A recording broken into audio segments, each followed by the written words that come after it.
Okay, I didn't do a video yesterday,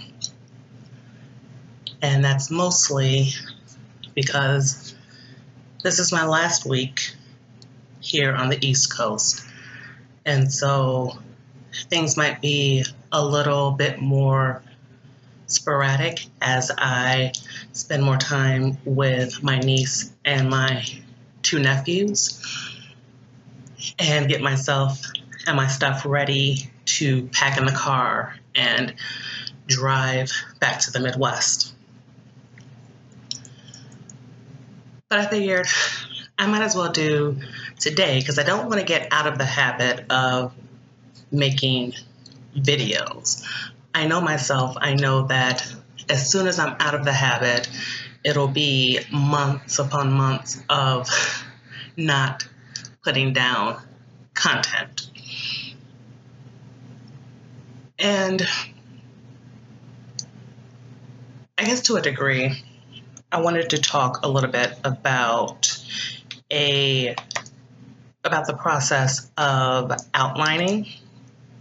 Now, of course, you can see from the screenshot that I have a program called Outline 4D. And it works. It's a pretty good system. I don't always use it because I'm more of a pen and paper kind of gal, but I don't just want to talk about just pen and paper stuff because I know there are people who, are more motivated by computer and technology and stuff like that. And this is just one of the tools that could possibly be used to help you organize your work.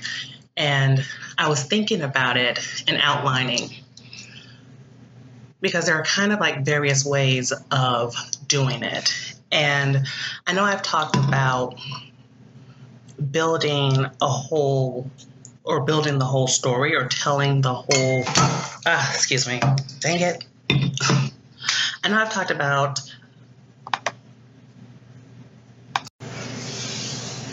there will be a pause in the video because I spilled water and laptops they don't work together at all. But I know that I've talked about writing out your whole story so that you know from beginning to end what the overall story is supposed to be. That, of course, is looking at the full picture. And I do still believe that it's hard to write a real story if you don't know or can't see the whole picture. That's not to say that there aren't some people who can't do it. I know I've written stories, where I've not seen the whole picture, but it's hard. And one of the things I do believe is there's no reason to make the process of writing and creating any harder than it has to be. So for me, and this is kind of something that I'm going back to, this is what I did with the original trilogy, where I took the whole story as I saw it, and then I just began to piece through it piece by piece. And it's one of those things where it can be done in a number of ways. Using something like the program Outline 4D, they have different kinds of excuse me. They have different kinds of templates you can use, which is actually really great. So you can do like the brainstorming, you can do, if you have a screenplay, you can write screenplays with different acts. For the ones that they have for novels, they have chapter section and then they have part episode section. So it's something that, if you're motivated by doing something outlining and you want to use a computer program, I would suggest Outline 4D. But it's really sort of like something where you would want to break down. And that's really what I want to talk about. Now, screenwriting and stuff like that, that's a completely different sort of idea of breaking down. But when you're initially writing like a novel, or if you're doing even like a graphic novel or something like that, you really want to, for longer work, you would want to break down things, chapter by chapter. That, depending on how long it would be a long process. So sort of one of the things that I would do, and this is where outlining and stuff like that happens, is you take it even slower. You look at the story, and then, you begin to ask yourself questions. That's where the 5 W's, 1 H comes in. And from there, you keep asking yourself, like, specifically 2 of them. What happens here? Or how did this happen? And you begin to take that full story and you begin to add a little bit of structure to it. So you say, okay, where are they at the beginning? Well, okay, here's where they are at the beginning of the story. Where are they going to be at the end? Okay, well, this is where they're going to be at the end. Now, the question is how do they get from beginning to end? And you can do this in numerous ways. I do a lot of bullet points, and I just write down bullet point. Well, in order for them to get from here to here, these are the things that need to happen. And then I piece through section by section that way. And then you can take it and say, okay, well, what are some of the things that would happen from section to section? You take a section, you look at it and say, okay, well, in this section, these are the major things that need to happen in this section, and you begin to break it down even more. And I say that this could be a long process because, especially for a long piece of work, you are essentially writing the story without fully writing it.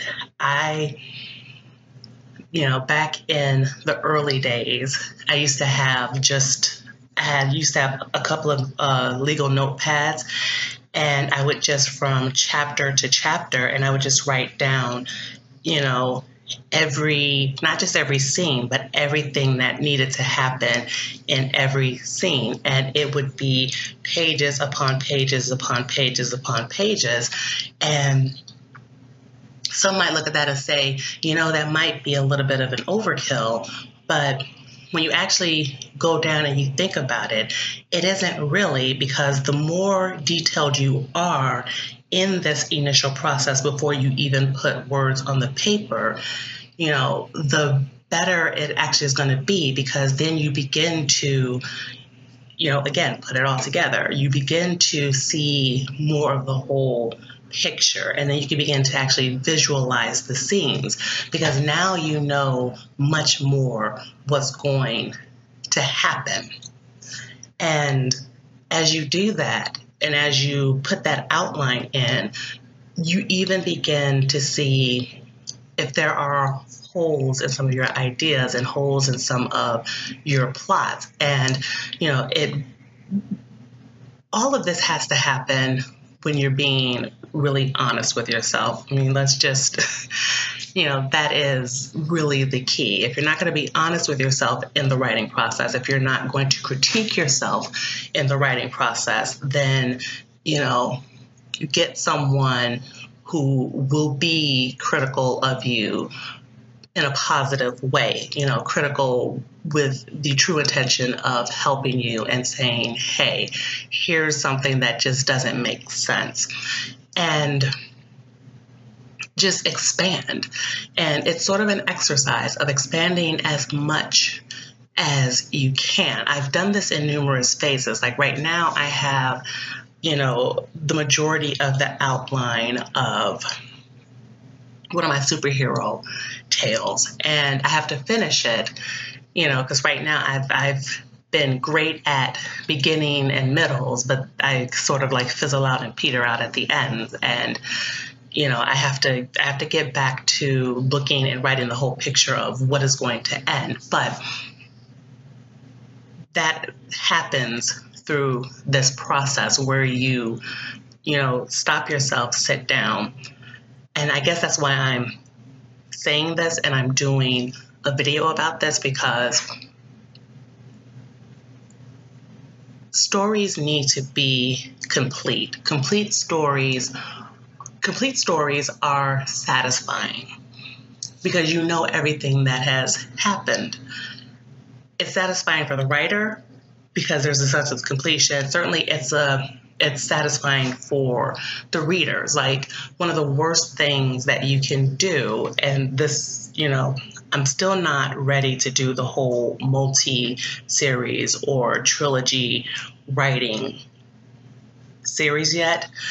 I'm going to wait till I get back home where I don't have the kids and I don't have the extra distraction except for the dog, but I can put him outside in the backyard.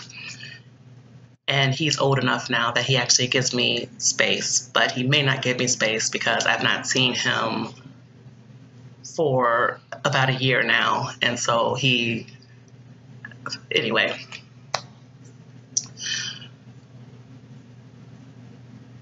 If you want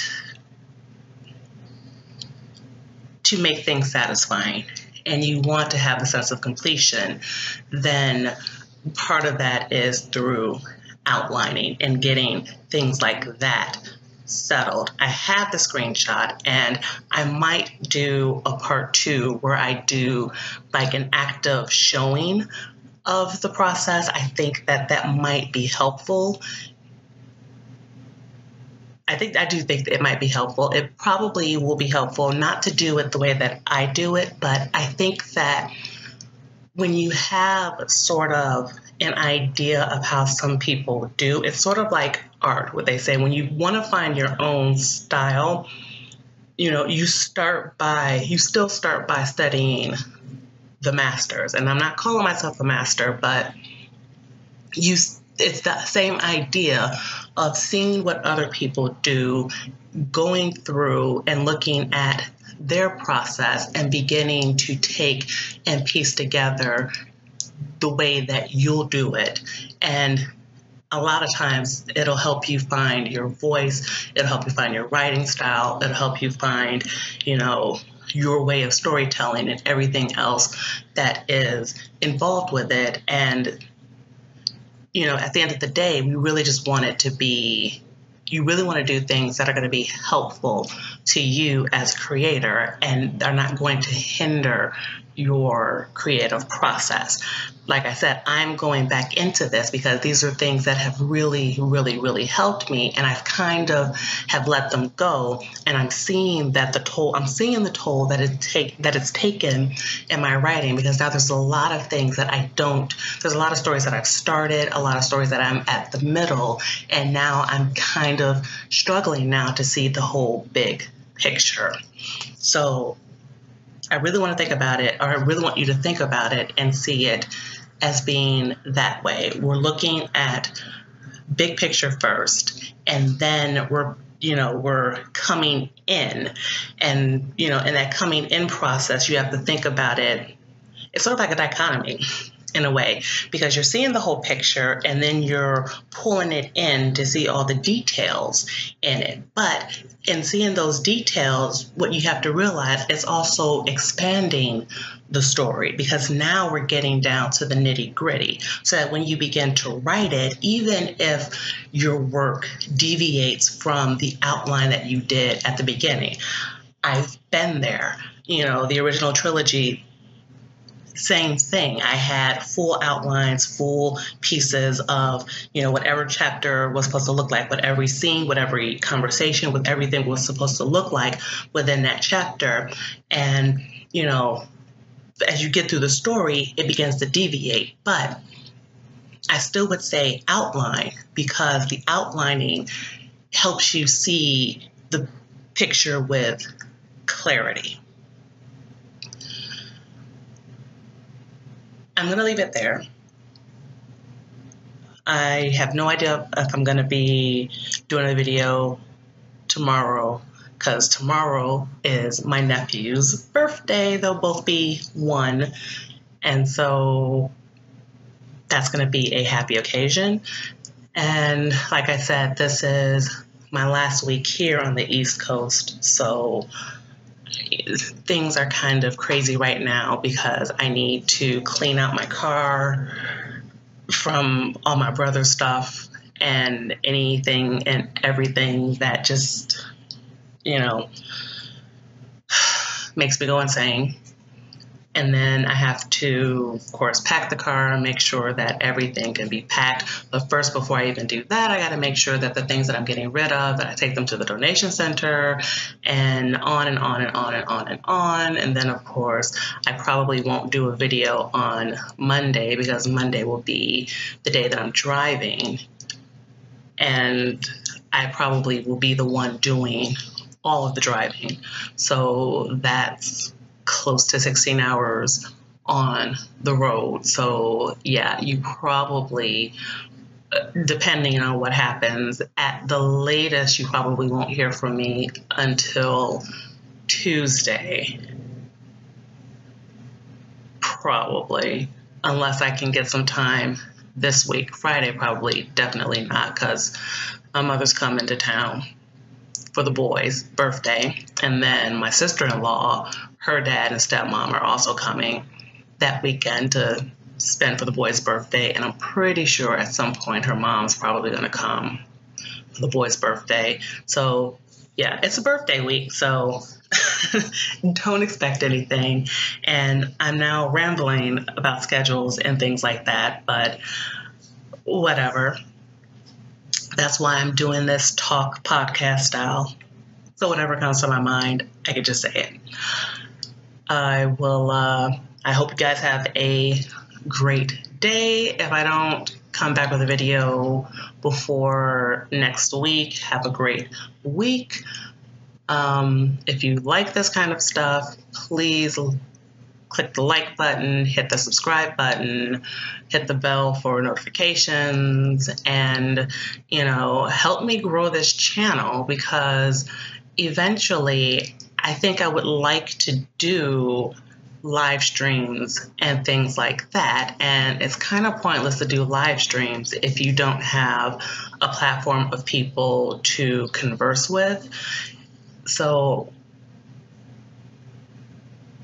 we'll see what happens. Okay? Bye.